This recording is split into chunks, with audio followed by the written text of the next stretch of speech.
the same time, there are growing concerns tonight that the U.S. could soon become a target. One man who personally interrogated 9/11 mastermind Khalid Sheikh Mohammed is now suggesting that not only could the U.S. be headed down the same path, but that KSM was warning about this very kind of thing more than a decade ago. Dr. James Mitchell joins us in moments on the disturbing predictions he heard from KSM's mouth that he has since watched come to life. But first we go to Kitty Logan, live in our London bureau with the very latest on this investigation. Kitty? Sandra, there is now an urgent manhunt underway for the key suspect across Europe. Tonight in Berlin, police raided 2 apartments but made no arrests. The man they're looking for is a 23-year-old Tunisian, Anis Amri. He's described as violent and may be armed. He arrived in Germany last year, but his asylum application was rejected and his deportation delayed because of missing paperwork. He had links to extremists, he used 6 false names and had a criminal record in Tunisia and Italy. Authorities once had him under surveillance, but that was stopped. Now, Amri's ID was found under the driver's seat of the truck, which ploughed into a busy Christmas market in central Berlin on Monday evening. Yesterday, ISIS claimed responsibility for that attack without naming the perpetrator, and German authorities say they are still investigating who else may be behind this. 12 people were killed and almost 50 injured in the attack, many of those still in a serious condition. And already there are questions about whether there were missed opportunities which could have prevented this tragedy. Now, concrete barriers are going up at Berlin's many Christmas markets, but some are asking why this wasn't done sooner after repeated warnings that these markets were vulnerable to attack.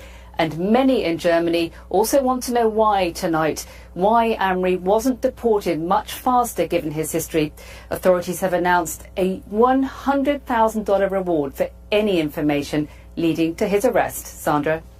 All right, Kitty, thank you. Well, in the months after 9/11, our next guest was approached by the CIA and asked to help develop a program to get more information from terror suspects, including a man who came to be known as the so-called mastermind of 9/11, Khalid Sheikh Mohammed.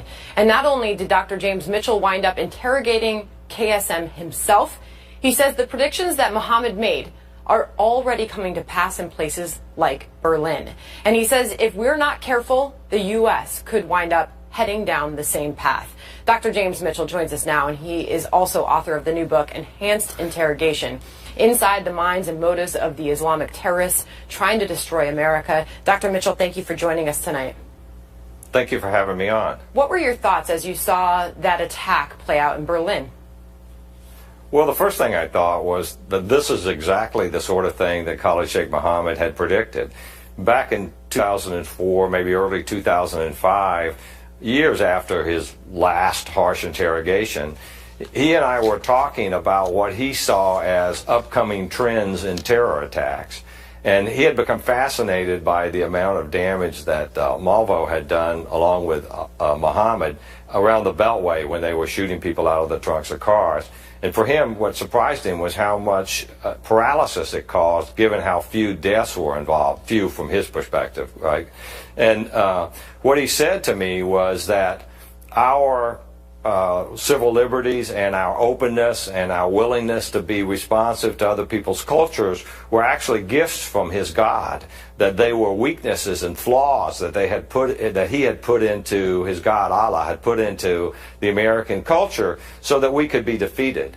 He said that the easiest way to do that, in spite of the fact that Al-Qaeda dreamed of these big, huge, catastrophic attacks, that wasn't particularly practical.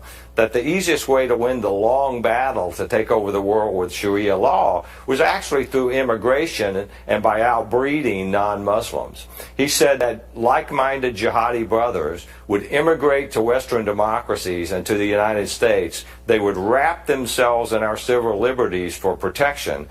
They would support themselves in our welfare systems while they spread their jihadi message. And then when the time was right, they would rise up and attack. And you go through a lot of this in your book, and you said that he went on to provide an example of not these big, crippling, large-scale, catastrophic attacks that he said that those were nice but not necessary. It was the low-tech terror attack that you're talking about. What was the example that he provided?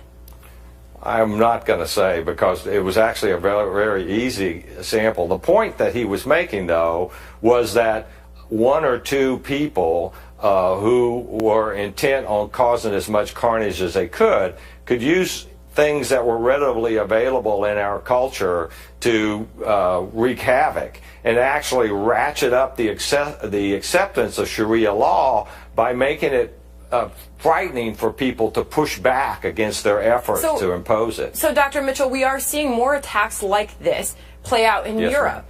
Are we going to see something like that here? Will we see more of those types of attacks play out in America? We may, if we don't do something about our immigration policies. But like what? What are you suggesting needs to be done based on what you know by talking to people like Khalid Sheikh Mohammed? What do we need to do? I think we need to slow down our immigration from these countries that promote terrorism and generate these terrorists. We know which countries they are. We need to do a better job of vetting those things.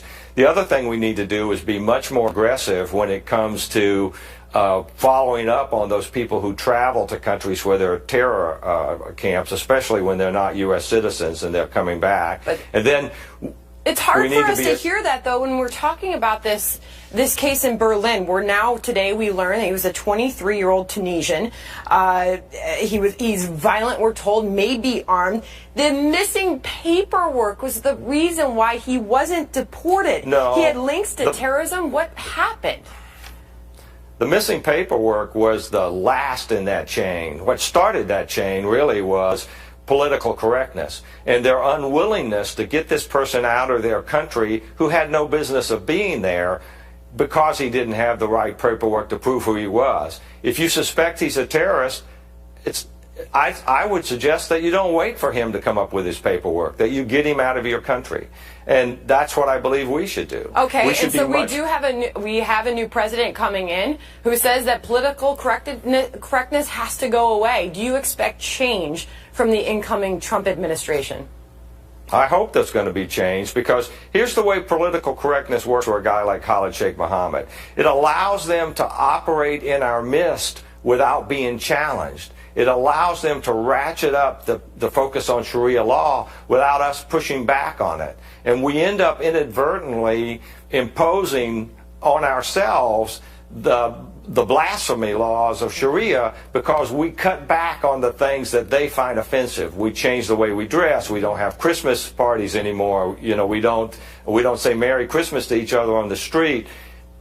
You know, women have to wear headgear. They set up these enclaves, and out of these enclaves, they try to impose Sharia on those people who come into them. We simply have to not let that happen. All right, Dr. James Mitchell, thank you for joining us tonight. Thank you, ma'am, for having me on.